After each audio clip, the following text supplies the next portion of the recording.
A Man and a Boy, Part 2.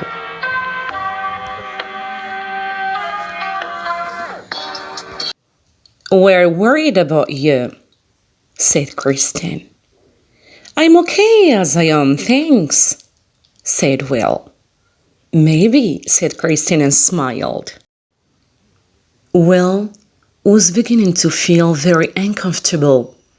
Why did they want him to have children? Children would make him very unhappy. If John and Christian wanted children and to be unhappy, that was fine.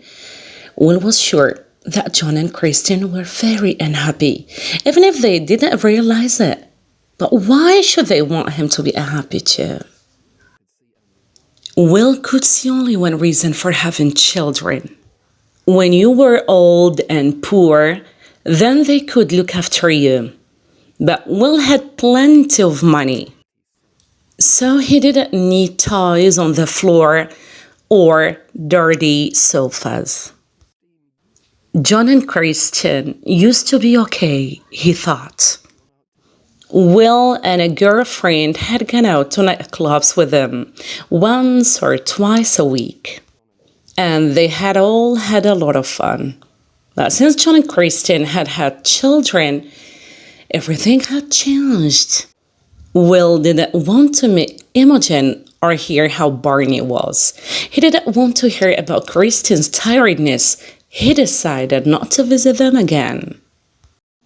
We were wondering, said John, whether you'd like to be Imogen's godfather. The two of them looked at Will, smiling and waiting for his reply. Will laughed nervously. Godfather? He said.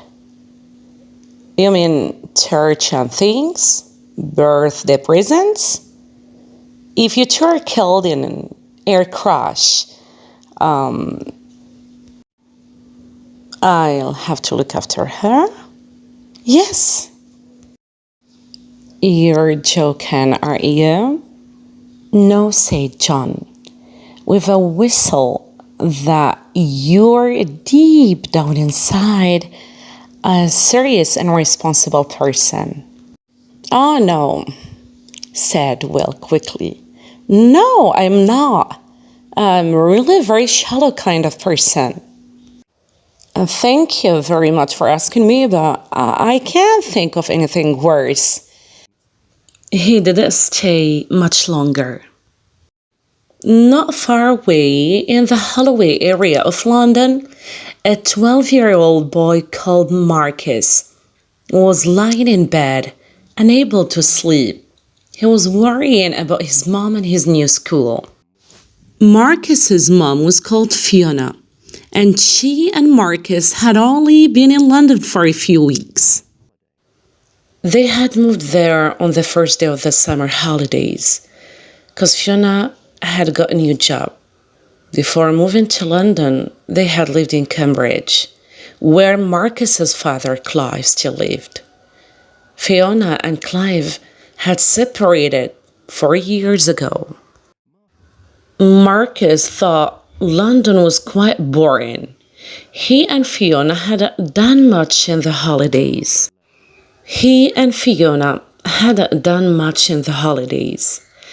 They'd been to see Home Alone 2, which wasn't as good as Home Alone 1. They'd been to have a look at his new school, which was big and horrible. And they'd had lots of talks about London and the changes in their lives. But really they were sitting around waiting for their London lives to begin. Marcus had had two kinds of life. The first, which had ended when he was 8, was the normal, boring kind, with school and holidays and homework and weekend visits to grandparents. The second one was more confused, because there were more people and places in it. His mother's boyfriends and his dad's girlfriends, flats and houses, Cambridge and London. It was surprising how many things had changed when Fiona and Clive's relationship ended. But Marcus didn't mind. Sometimes he thought he even preferred the second kind of life to the first. It's more exciting, more happened, and that was a good thing.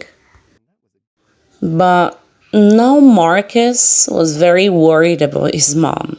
She had started crying a lot in London, much more than in Cambridge. He didn't know why she cried. He wondered if it was about boyfriends. Marcus didn't mind if his mom had a boyfriend. She was pretty, he thought, and nice and funny sometimes. He wanted his mommy to meet someone who would make her happy. He couldn't help his mom with her problems, and she couldn't help him with his other big problem, school.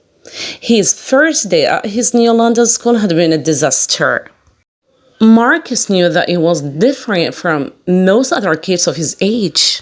He wasn't right for schools, not big secondary schools like the one in London. His school in Cambridge hadn't been so bad. The children there were younger and there were lots of weird kids there, so Marcus hadn't felt uncomfortable. It was okay not to be right for some things, he thought. He knew that he wasn't right for parties because he was very shy. That wasn't a problem because he didn't have to go to parties, but he had to go to school. Marcus couldn't talk to his mom about his problems at school because she couldn't help. She couldn't move him to another school. Even if she did move him, it wouldn't make any difference. He'd still be himself, and that it seemed to Marcus was his real problem. The other kids laughed at him because he was weird. They laughed because he had the wrong trousers, the wrong shoes, and the wrong haircut. Marcus knew that he was weird partly because his mom was weird. She was always telling him that clothes and hair weren't important.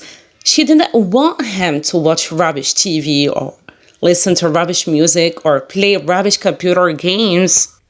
All the other kids spent their time doing these things, but Marcus had to argue with his mother for hours, and he usually lost. Marley and Joni Mitchell, and why it was more important to read books than to play on the Game Boy that his dad had given him.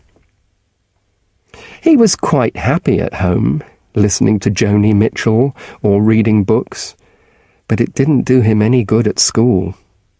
It made him different, and because he was different, the other kids made him feel uncomfortable. It wasn't all his mum's fault.